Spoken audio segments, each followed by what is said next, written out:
Hi guys, I hope you're all well, and in today's video I'm going to go through with you the T.C.I method. T.C.I. Technique, consistency and intensity.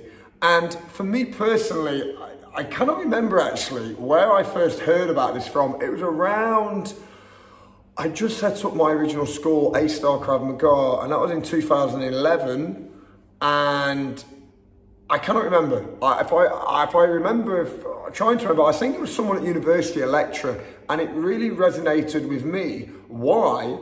Because I'm such a high energy person, as a lot of you know, I like to go quite fast.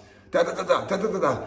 And I remember hearing this method, the T.C.I method, and the lecturer really explained in depth, a lot more than I'm going to go into with you, but it was, you know, get the technique, become consistent, then go intense. And it really sunk home. And it's one of them old-fashioned aspects that until someone points something out to you, you don't realize it. And it's one of the biggest things I see in Krav Maga, because we're talking mainly about Krav Maga, but you could put it in anything: BJJ, Thai boxing, kickboxing, boxing, day-to-day life, that people rush. They want the end result, but they're not willing to put in the bits before. You have to put in the parts beforehand. So, you know, and I suppose, if I'm honest with you, I probably wouldn't use the word technique. I'd probably call it the T.C.I method: get the principle, become consistent, then go intense.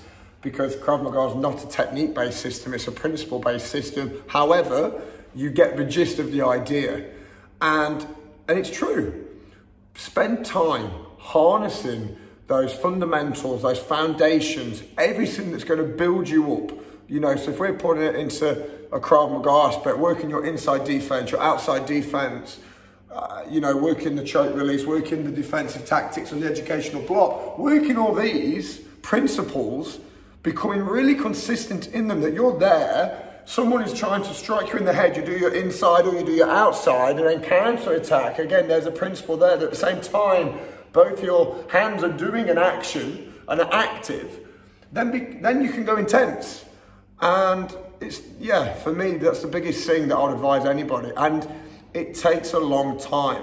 Nothing will ever beat experience, like we spoke in a previous video about people who want to grade. And grading to me should be a byproduct. Grading is fantastic for tracking your progress. It shows where you are within the system, and it gives you a goal. And you get lost. If you don't have a goal to attain to, you get very lost. I'm no different. Everyone's no different, right? You have to have a goal, something to get from here to here. However, the bit in the middle is a byproduct. It shouldn't be tick, tick, tick, tick, and you just get your certificate.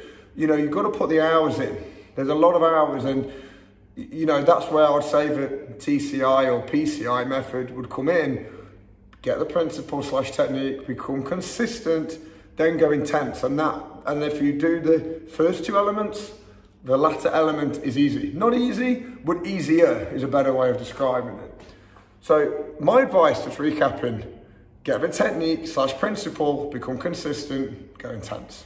I hope, guys, that plants a seed in your head, like it did for me all them years ago, that will trigger things, make you think a lot about what you're doing and why you're doing it, and then changing the game.